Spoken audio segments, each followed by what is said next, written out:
Easy now guys, Swanny Boy here and welcome to the channel. Today we're going to be doing a video on the Harpy. I did get it from a gold chest first opening, so it was great news. Thought I'd spend some silver and invest on it, try and level it up. I can only apologise to everyone that I've not uploaded recently. I work in retail and Christmas and it's incredibly busy where I work. So I hope everyone had a great Christmas. Back to the video anyway, Harpy. Now this build you see here, everything's pretty much maxed out apart from the robot itself, modules and everything else.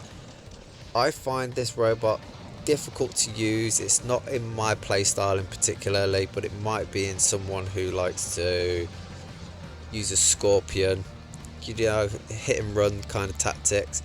I did notice that there is some great advantages with this robot. You can put a lockdown chip on a drone and you can literally lock down 5 people all at the same time. It's great if they're all in a close radius. I did jump into a couple of clan matches as well where I had a group of clan members attacking me at our home base, and I did drop the thing.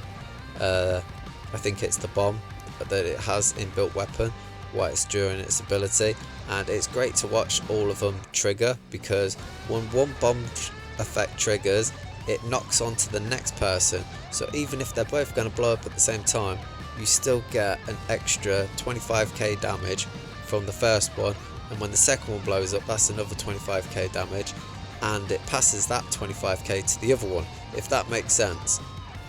Maybe I should have drawn a picture, because that didn't make sense in my head when I thought about that. Anyway, so there is a bit of an advantage to using the Harpy, I will admit. It's like using the Spectre Columbus. It's one of them where you just wait for your ability, jump up, empty your clip, sit back down, reload. It is a hide and seek robot, and that's not my playstyle, like I've mentioned previously. If I was going to suggest someone to actually use this, I would say use long range weapons. So Pulsar, the new Hell weapons, you know, anything with a decent range. I will admit, if you do use the I don't know what they're called, the ones that blow up, the bomb effect weapons, I don't know what they're called. Is it Scald and Cinder? And Ignite, oh, it's not Igniter, that's the flame weapons. If you use the bomb effect weapons, it is really powerful for affecting the bomb effect when you drop the inbuilt weapon, which is really useful. You can trigger it like 2 to 3 times. My weapons are all like level 1 because I don't particularly level these kind of weapons up. Now the video that you're seeing right now is me using my incredibly super long range level, I think it's level 3 and level 9 weapons here. I'll pop it up on the screen. This build was fun to use, but I wouldn't suggest it. As you can tell right there, I've got a double lockdown. It's great for that, and they guarantee a bomb effect as well, so it is doing alright damage. I wouldn't suggest using this particular build. It is out of the meta, it's old. I say the main weapon on the top, is it Prisma? That is a really good weapon once it's maxed out, but to spend the 400 million silver on it to max it out to get the best potential out of it, I can't do on my kind of hanger, and I don't have a battle rec account. So if you want to see this build in particular, go ask one of the YouTubers with a battle rec account. I think I'd want to watch this video myself. So if you can get Manny or Adrian to watch this video, or even just mention this build in particular, it would be really good to see this robot. Now you do get hit by orbital strikes so many times in this robot, just because as soon as you go up in the air, you kind of like waving a flag saying look at me while I'm in my brand new robot, and you'll get orbital strikes so frequently. On one map I got dropped like 3 orbital strikes virtually at the same time, and it weren't even like a squad or anything, they just dropped 3 orbital strikes on me. There was no chance of me surviving. Now you do have problems with revenants, the scorpions as well, attacking you. I've had that happen to me. I think I've played about 10 to 20 games with this robot in particularly, so I've had a good feel for it. constant gameplay, just trying to, obviously not 20 games constantly, but just to get the feel of it and see if I could actually use it in my hangar. Now I was thinking it could be good for countering Orochis because of lockdown, and then you use the quantum radar so you could see them and you lock them down, the bomb effect, but it doesn't do enough damage, so you'd need a high damage range kind of build, and you got to hope that the Orochi doesn't want to get a little bit of revenge on you after you've taken it out and then spawns in something that will eventually get to you. A major advantage of using this robot in particular is taking out Titans. Well, I'd say taking out Titans, you're not really going to be like one fly wipe out like a Hawk. Now that's another question. Is it better than the Hawk? Now I don't know for sure. I'll have to do some tests and trials and maybe try a few different things. My Hawk is level 9 as well, so it's a good comparison, to be fair. I'd say the Hawk is better than the Harpy, my personal opinion. It's got more firepower and you've got the ability that does damage, and this ability does do damage, but it's not got that kick.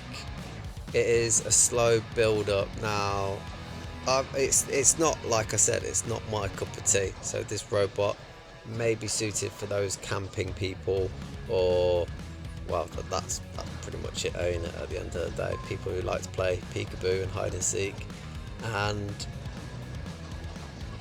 don't want to get into the beacons and stuff like that. See, you could use a nebula drone with it, but I feel like you use your ability, land, use your heal for the nebula drone to give you 10 seconds of resistance, so you've still got 6 seconds before, so you could technically use your last stand, get another flight off, and then you're gonna die. That's it, basically. You've got 2 abilities if you're planning on taking a beacon, so it's not the greatest for capturing beacons or holding beacons down. Overall, I think it is a gimmick robot, and that's the sad thing, because it's got such potential. The HP is too low. I've had it so many times where I've flown up into the sky, and honestly, if the map just turns around and shoots you, you're going to lose your robot. Guaranteed. If someone's just generally got their nuclear amplifiers loaded up and you fly up, they're just going to shred you completely. You ain't going to stand a chance. I've had it where I've dropped half my HP just during a flight, and it's just like, that's the part where you're supposed to have such a strong shield and it's just not working. Well, it is working. It blocks 80% of the damage, but 20% of some of the people who I'm fighting against is still a lot of damage. So unless you're using a nebula drone during your flight as well to make sure you've got that extra resistance, it's 6 of one and half a dozen of the other. Now, would I suggest people to go level this up to level 9? No. This is literally going to be sat in my hangar collecting dust. I'm never going to touch it again. I might, if someone wants a video with a certain build and they ask, I'll do a video on it, but personally there's no space in my hangar for a gimmick robot. It's the reason why I don't use the Scorpion. Playing peekaboo is not giving you the damage that you need. It's not holding the beacons down. Now, if you play TDM, that's a whole different story though. If you play TDM, definitely, you'd probably want this robot, because I can see the potential of a monster of a TDM. But again, like I said, Scorpion is a monster on TDM. So it's one of them where I think they are building robots for the TDM players, which is a good thing, because getting more people into TDM is a very good thing. I personally hate it. I don't like it. I get ever so frustrated. I've never done a live video with me playing TDM for a reason, is because I can't keep my temper. It's just sitting behind things and waiting for the opportunity. It bugs me, and it really does. So I just wanted to say thank you very much for watching. All the support's been great recently, guys. You've all been legends, and I hope everyone had a great Christmas, because obviously holiday periods and stuff like that, maybe you're watching this 6 months down the line and it's nowhere near Christmas. Sorry about that. But yeah, really genuinely, I hope everyone has a great new year, and looking forward to the future. Like, this is great. All the support that I've had on my channel so far, it's blown me away, really has. It's like nearly 150 subscribers, and it's just like, wow, thank you. I'll see you guys on the next one. Bye bye.